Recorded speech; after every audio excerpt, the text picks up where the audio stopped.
Vote দিয়েছেন? হ্যাঁ দিয়েছি। কাকে? মমতা দিদিকে। কেন?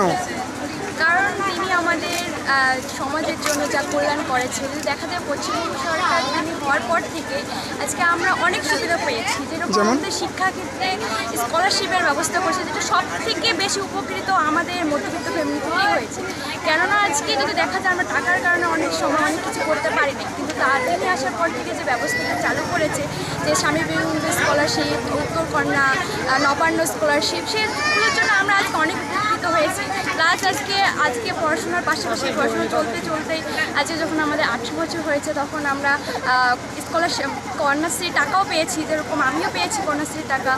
দেখা যায় যে যখন আমাদের 25 বছর হয়ে যাবে, যখন বাবা মার সুবিধার্থে একটা মেয়েকে বিয়ে দেওয়ার জন্য তাদের যদি একটু আর্থিক সুবিধার্থে যদিও দেখা যায় যে তিনি আমাদের আরও 25,000 টাকা দিবেন, সেজন্য দেখা যায় যে আমাদের সমাজের জন্য তিনি একজন এমন ব্যক্তি যে যিনি সমাজের কল্যাণময়। তো এই জন্য তৃণমূলকে ভোট দিলেন? সেই জন্য আমি তৃণমূলকে ভোট দিয়েছি।